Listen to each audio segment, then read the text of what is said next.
নিজের ওয়াইফকে একটা গিফট দিলে যে এতগুলো কথা শুনতে হবে তা জানতো না নীল।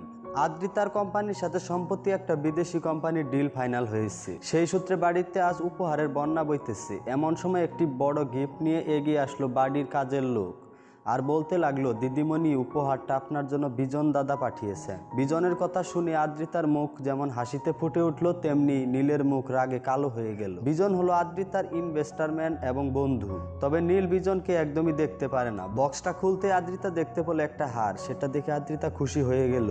আর সেখানে একটা চিরকুট ছিল আর তাতে লেখা ছিল, কংগ্রাচুলেশন আদ্রিতা, আজ সন্ধ্যায় এটা পরে তুমি ডিল সাইন করবে, তারপর আমার সাথে ডিনারে যাবে। এটা পরে আদ্রিতা অনেক খুশি হয়ে যায়। নীল এটা শুনে আদ্রিতাকে বলে, বিজন এসব করতেছে তোমাকে ইমপ্রেস করার জন্য। তখন আদ্রিতা রেগে বলে, নিজের তো ক্ষমতা নেই কিছু কিনে দেওয়ার জন্য, অন্যটার দিকে কেন হিংসা করতেছো? ঠিক আছে, আজকে সন্ধ্যার আগে আমাকে একটা দামি গিফট এনে দাও যার দাম 50,000 টাকার মতো, আর সেটা পরে আমি ডিল সাইন করব। তুমি কি পারবে সন্ধ্যার আগে আমাকে একটা দামি গিফট কিনে এনে দিতে? নীল বলে ওঠে, পারবো, শুধু দুহাই তোমার, বিজনের সাথে ডিনারে যেও না। কথাটি যেন মনে থাকে। সেন পরিবার শহরের অন্যতম ধনী পরিবার, তবে এই পরিবারে কোনো নিন্দুকেও সুখী পরিবার হিসাবে অপবাদ দিবে না। পাহাড় পরিমাণ চিন্তা নিয়ে না খেয়ে ভাঙ্গা স্কুটিটি নিয়ে বেরিয়ে পড়ল নীল। এখন 12টা বাজে, হাতে বেশি সময় নেই। খুঁজতে খুঁজতে হঠাৎ চোখ পড়ল একটি পোস্টারের উপর, যাতে লেখা ছিল, রক্তদান জীবনদান, এখানে উপযুক্ত মূল্যে রক্ত ক্রয় করা হয়। নীল বুঝে গেল পয়সার একটা জোগাড় হয়ে গেছে। নীলের রক্ত অনেক রেয়ার ও পজিটিভ, বাজারে এর চাহিদা অনেক। নিজের রক্ত বিক্রি করে ওর ভালোবাসার মানুষের জন্য গিফট কিনবে। নিজের ভালোবাসার প্রমাণ করতে চায় নীল। ঠিকানাতে পৌঁছাতেই ডাক্তার লুফে নিল নীলকে। নীল 2 বোতল রক্ত দিল আর 30,000 টাকা পেয়ে গেল। নীল ভেবেছিল 3 বোতল রক্ত দিয়ে পুরো টাকাটাই জোগাড় করে ফেলবে, কিন্তু ডাক্তাররা তাতে রাজি হয় না। 30,000 টাকা নিয়ে নীল হাসপাতাল থেকে বেরিয়ে এলো। নীলের মাথাটাও ভীষণ ঘুরতেছিল আর পায়েও সে খুব একটা শক্তি পাচ্ছিল না। নীল ঘড়িতে তাকাতে চমকে ওঠে। ঘড়িতে তখন 2টা বাজছিল। নীলের চাই আরো 20,000 টাকা, হাতে সময় বেশি নেই। হঠাৎ নীলের চোখে অন্ধকার নেমে আসলো। সোজা গিয়ে নীল ধাক্কা মারলো একটা ফুড ট্রাকের উপর। মালিক বেরিয়ে এসে বলতে লাগলো, কি সব লোক, সকাল থেকে একটা লোক খুঁজতেছি পার্টিতে ওয়েটারের কাজের জন্য, তার মধ্যে আবার এসব উটকো ঝামেলা। এদিকে ঘড়ির দিকে তাকিয়ে নীলের বুকটা কেঁপে উঠল। ঘড়িতে তখন 3:30 বাজে। নীল বলে ওঠে, ক্ষমা করবেন দাদা, আপনি কি কোনো ইভেন্টের কাজে যাচ্ছেন? আমাকে ওই ওয়েটারের কাজটা দিন না, খুব দরকার কাজটা। 20,000 টাকা জোগাড় করতে হবে সন্ধ্যার আগে আমাকে। সে বলে, ঠিক আছে, একটা পার্টি আছে, সেখানে লোকদের খাবার দেওয়া, বাসন মাজা, টেবিল পরিষ্কার করা, এসব পারবেন তো আপনি? তবে অত দিতে পারবো না, 15,000 টাকা দেব, চলবে নাকি? প্রস্তাবটা লুফে নিল নীল। টলমল পায়ে উঠে দাঁড়ালো সে। লেক গার্ডেনের বাগান বাড়িতে আজ বড়লোক বউদের কিটি পার্টি চলতেছে। সেখানে গিয়ে নীল নিজের নোংরা কাপড় রেখে ওয়েটারের ড্রেস পরে নিল। লোকটা বলে উঠলো, দাঁড়িয়ে আসছো কেন, খাবার সার্ভ করো। মাস্ক পরে চুপচাপ সবাইকে খাবার সার্ভ করে বেরিয়ে এলো নীল। লোকের এঁটো কাটা তুলে টেবিল মুছে বাসন মেজে সবটা প্রায় শেষ করে সামলে নিল নীল।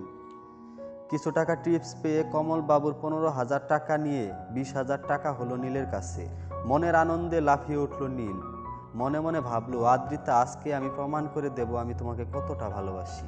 তারপর নীল সব ধরনের বড় বড় মার্কেট খুঁজে অবশেষে একটা মার্কেটে এসে নীল রঙের একটা দামি ড্রেস পছন্দ করলো। তবে বিল মেটাতে গিয়ে আসল ঝামেলাটা হলো। এ তো মাত্র 20,000 টাকা, বাকি 30,000 টাকা কোথায় গেল? নীলের মনে পড়লো সে নিজের জামা কাপড় ছেড়ে তো ওয়েটারের ড্রেস পরেছিল। সারা পার্টি চলা অবস্থায় ওই টাকাটা ছিল ওর পড়ে থাকা প্যান্টের পকেটে। কেউ হয়তো সুযোগ বুঝে নিয়ে নিয়েছে টাকাটা। মাথায় বাজ পড়ল নীলের। প্রায় 6টা বাজে। 7টায় বের হবে আদ্রিতা। কি হলো, পেমেন্টটা তো করুন, বলতে লাগলো দোকানদার।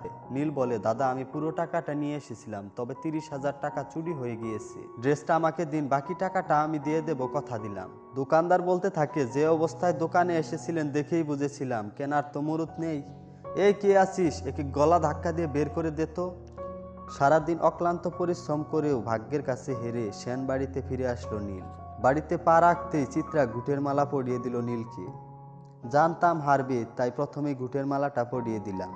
নীল সিঁড়ির দিকে তাকিয়ে পাথরের মতো দাঁড়িয়েছিল, কারণ বিজনের দেওয়া ড্রেসটা পরেই আসতেছিল আদ্রিতা। ওর পিতা এবং চিত্রাকে বাই বলে বেরিয়ে গেল আদ্রিতা। নীলকে কিছু বলার সুযোগও দিল না, যেন ও জানতোই নীল পারবে না। মনের দুঃখ মনেই চেপে নিজের রুমে চলে আসলো নীল। পাশের ঘর থেকে টিভিতে একটা নিউজ শুনে স্থির হয়ে গেল নীল। শুনতে পায় দেশের অন্যতম এবং বৃহত্তম নির্মাণ সংস্থা রায়চৌধুরী কনস্ট্রাকশন লিমিটেড এর ভবিষ্যৎ এবার বড়সড় প্রশ্নের মুখে। বিপুল লোকসানে চলা সংস্থাটি যে কোনো সময় দেউলিয়া হয়ে যেতে পারে। হঠাৎ ব্যস্ত হয়ে নিজের সস্তা ফোনটি উঠিয়ে নিল নীল। দেখল 40টা মিস কল আর 10টা টেক্সট মেসেজ। এমন সময় ফোন আবার বেজে উঠল। নীল কলটা রিসিভ করতে ওদিক থেকে এক বৃদ্ধের কণ্ঠস্বর ভেসে এলো। নীল বলে উঠল, হ্যাঁ বলুন শশাঙ্ক রায়চৌধুরী। শশাঙ্ক বলতে লাগলো, কেমন আছিস দাদু ভাই, তোকে অনেক মিস করি। নীল বলল, এতগুলো বছর লেগে গেল আমাকে মিস করতে? সে বলে, জানি দাদু ভাই তুই অনেক রেগে আছিস। যে অন্যায় আমরা তোর সাথে করেছি তাতে রেগে থাকারই কথা। তবে বিশ্বাস কর, এতগুলো বছর আমি তোর কথা না ভেবে একটা মুহূর্তও কাটাতে পারি নাই। খবরে শুনলাম রায়চৌধুরী গ্রুপ নাকি ডুবতে চলেছে, তাই আমায় মনে পড়লো নাকি। সে বলতে থাকে, তোর কি ধারণা এতদিন পরে তোর সাথে বিজনেস ম্যাটার নিয়ে আমি কল করেছি? না রে দাদু ভাই, আমি তো তোর গলাটা শুনবো বলে কল করেছি। নীল বলে ওঠে, গলা তো শুনেছেন, তাহলে এখন রাখি। না না, ফোনটা রাখিস না দাদু ভাই। আমি জানি আমাদের পাপের কোনো ক্ষমা নেই, কিন্তু আমার দাদু ভাইয়ের মন তো অনেক বড়। নীল বলে ওঠে, আমি আপনাদের মতো ছোট মনের মানুষ নই, আমি আপনাদের ক্ষমা করে দিয়েছি। আপনারাও ভালো থাকেন আর আমাকেও শান্তিতে থাকতে দিন। শশাঙ্ক বলে, কিন্তু দাদু ভাই আমি তো একবারেই ভালো নেই। নীল বলে, কেন, কি হয়েছে? শশাঙ্কবাবু হাড়ে হাড়ে জানতো যে গরু দুধ দেয় তার লাথিটাও হাসি মুখে মেনে নিতে হয়। এতক্ষণ ধরে সেটাই করতেছিল তিনি, কারণ নীলের কাছেই আছে রায়চৌধুরী গ্রুপকে বাঁচানোর জীবন কাঠি। তাই কথায় যথাসম্ভব যন্ত্রণা এনে বললেন, বয়স হয়েছে আমার, শরীরের কলকবজাগুলো জবাব দিচ্ছে এখন, কখন আসি কখন নেই। ভীষণ দেখতে ইচ্ছা করতেছে তোকে, আয়না একবার চোখের দেখা দেখে নেই। নীল জানে হঠাৎই উপচে পড়া স্নেহের কারণ শুধুই ভালোবাসা নয়, কিন্তু উদ্দেশ্যটা কি সামনাসামনি না বসে সেটা বোঝা সম্ভব না।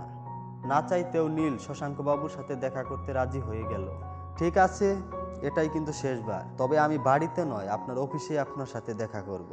আর কোনো কথা না বলেই ফোনটা কেটে দিল নীল। নীল বোকা নয়, ও জানে রায়চৌধুরী গ্রুপ অফ ইন্ডাস্ট্রিজ ডুবতে বসার খবরটা মার্কেটে রটে যাবার পরেই হঠাৎ শশাঙ্কবাবু ওকে মিস করা শুরু করেছে। এর মানে আর যাই হোক, স্নেহ ভালোবাসা হতে পারে না, কিন্তু স্বার্থটা কি? তখনই ল্যাপটপটা ওপেন করে ইন্টারনেটে রায়চৌধুরী গ্রুপ অফ ইন্ডাস্ট্রিজ এর যাবতীয় তথ্য জেনে নিল নীল। কোম্পানির একটা গোপন তথ্য হাতে পেয়ে আনন্দে লাফিয়ে উঠল সে। এতদিনে তোদের বাগে পেয়েছি, দেখ কি করি এবার। কিন্তু কথা হলো, সত্যি কি রায়চৌধুরী গ্রুপ ডুবতে চলেছে? হঠাৎ এত বছর পর শশাঙ্কবাবু মরিয়া হয়ে নীলকে খোঁজা শুরু করলো কেন? নীলকে তার কিসের প্রয়োজন?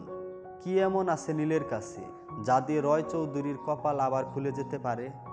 আদ্রিতার ভালোবাসা কবে পাবে নীল? কবেই বা ও হয়ে উঠবে এই দুনিয়ার বস?